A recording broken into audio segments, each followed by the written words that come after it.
বিদ্যালয়ে এসেছিলেন ডক্টর শ্যামাপ্রসাদ মুখোপাধ্যায়। স্মরণে অনুষ্ঠান রাখালদা স্কুলে।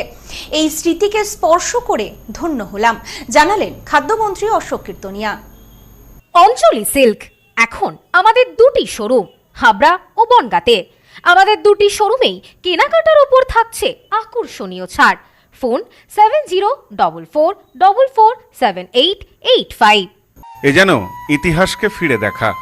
ছয়ঘড়িয়া রাখালদাস হাই স্কুলে শ্রদ্ধার সাথে স্মরণ করা হলো ভারত কেশরী ডক্টর শ্যামাপ্রসাদ মুখোপাধ্যায়ের 1952 সালের সেই স্মরণীয় সফরের দিনটি।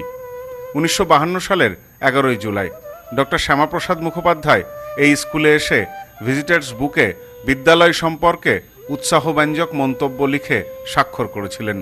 বিদ্যালয়ের গেটের বাইরে কৃষ্ণচূড়া গাছের চারা রোপণ করেছিলেন। সেই চারা গাছ আজ বিশাল মহিরুহে পরিণত হয়েছে। সেই গুরুত্বপূর্ণ দিনটিকে স্মরণ করে শনিবার সকালে স্কুল চত্বরে একটি বিশেষ অনুষ্ঠানের আয়োজন করা হয় বিদ্যালয়ের পক্ষ থেকে। অনুষ্ঠানে প্রধান অতিথি হিসাবে উপস্থিত ছিলেন পশ্চিমবঙ্গ সরকারের ভারপ্রাপ্ত খাদ্য সরবরাহ ও সমবায় মন্ত্রী অশোক কীর্তনিয়া। তিনি ঐতিহাসিক কৃষ্ণচূড়া গাছের গোড়ায় ফুল দিয়ে ডক্টর শ্যামাপ্রসাদ মুখোপাধ্যায়ের প্রতি শ্রদ্ধা নিবেদন করেন। অনুষ্ঠানে আবেগঘন বক্তব্য রাখতে গিয়ে মন্ত্রী অশোক কীর্তনিয়া বলেন, পশ্চিমবঙ্গকে ভারতবর্ষের অংশ হিসাবে রক্ষায় ডক্টর শ্যামাপ্রসাদ মুখোপাধ্যায়ের ভূমিকা ছিল অসামান্য। এমন এক মহান ব্যক্তিত্বের হাতের ছোঁয়া যে গাছটিতে রয়েছে, সেই গাছকে স্পর্শ করতে পেরে আমি নিজেকে ধন্য মনে করছি। পাশাপাশি বিদ্যালয়ের ভিজিটার্স বুকেও তিনি তার নিজের মন্তব্য লিখে যান। মহান ব্যক্তি ডক্টর শ্যামাপ্রসাদ মুখার্জি, ভারত কেশরী শ্যামাপ্রসাদ মুখার্জি 1952 সালের আজকের দিনে বাংলাদেশ থেকে অর্থাৎ পূর্ব পাকিস্তান থেকে ফেরার সময় এই স্কুলে এসেছিলেন এবং এই স্কুলের যে বুক আছে, রেজিস্টার বুক, সেই বুকে তার নামাঙ্কিত লেখা রয়েছে, তার সিগনেচার করা হাতের লেখা আছে। এবং যখন ফিরে যান নিজে হাতে কৃষ্ণচূড়া গাছটি লাগিয়েছিলেন। তার ছোঁয়া, হৃদয়ের ছোঁয়া আজকে স্পর্শ করলাম, নিজেকে ধন্য মনে করলাম। সেই মহান ব্যক্তি যার নেতৃত্বেই পশ্চিমবঙ্গ ভারতবর্ষের সঙ্গে অন্তর্ভুক্ত হয়েছে। আজকে আমরা যেখানে দাঁড়িয়ে আমাদের মনের ভাব প্রকাশ করছি, সম্পূর্ণ কৃতিত্ব সেই মহান ব্যক্তিটি সার্বভৌম। যত তাঁর সম্পর্কে কম বলবো ততই মঙ্গল, কারণ তাঁকে বর্ণনা করা যায় না। এমন একটি মহান ব্যক্তিত্ব, তাকে বর্ণনা করা যায় না। তাকে আমি চেয়েছিলেন, বলেছিলাম, টাকা দিয়েছিলাম, কিন্তু স্কুলে আসতে পারিনি। এটা আমার কষ্টদায়ক একটা ব্যাপার, খারাপ লাগে।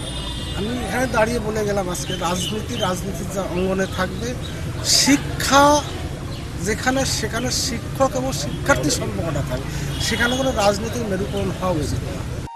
স্কুলের প্রধান শিক্ষক মনোজ সাহা বলেন, 1952 সালের আজকের দিনেই ডক্টর শ্যামাপ্রসাদ মুখোপাধ্যায় আমাদের স্কুলে পদার্পণ করেছিলেন।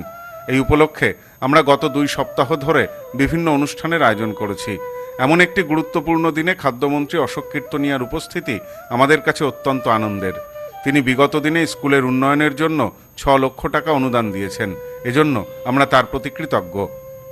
অর্থাৎ আজকের দিনে ডক্টর শ্যামাপ্রসাদ মুখোপাধ্যায় আমাদের বিদ্যালয়ে পদার্পণ করেছিলেন। সেই ঐতিহাসিক দিনকে সাক্ষী রেখে গত 2 সপ্তাহ ধরে ডক্টর শ্যামাপ্রসাদ মুখোপাধ্যায়ের স্মরণে বিদ্যালয়ে যে বিভিন্ন প্রতিযোগিতাগুলো হয়েছিল, তার পুরস্কার বিতরণী অনুষ্ঠান হিসেবে আজকের দিনটিকে ধার্য করা হয়েছিল।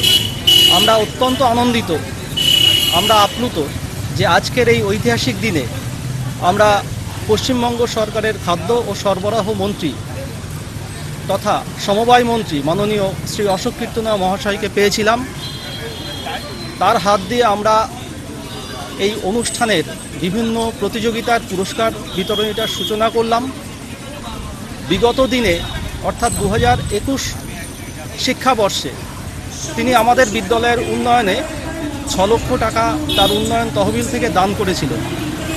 সেই তহবিলের টাকায় আমরা বিদ্যালয়ের প্রভূত উন্নয়ন সাধন করেছি। আজকে আমাদের কাছে একটা ঐতিহাসিক দিন। আমরা আবারও একবার ধন্যবাদ জানাই মাননীয় মন্ত্রী মহাশয়। অনুষ্ঠানে শিক্ষক, ছাত্রছাত্রী ও স্থানীয় গণ্যমান্য ব্যক্তিরা উপস্থিত ছিলেন। ডক্টর শ্যামাপ্রসাদ মুখোপাধ্যায়ের আদর্শ ও অবদান নতুন প্রজন্মের কাছে তুলে ধরার মাধ্যমেই এই অনুষ্ঠান স্মরণীয় হয়ে রইল। সব্যসাচী ভট্টাচার্যের সাথে Somnath Majumdar. News no man's land, Bangaon. New PC jewellers, সম্পর্ক গড়ে দেয়। বনগাঁতে আমাদের 3টি শোরুম প্রতিদিনই খোলা। নিউ পিসি জুয়েলার্স, বনগাঁ বাটার মোড়। New PC jewellers branch Kumudini স্কুলের বিপরীতে। New PC jewellers beauty, Motiganj, Hatkhola. আমাদের এখানে সোনা কিনুন পেপারের দামে।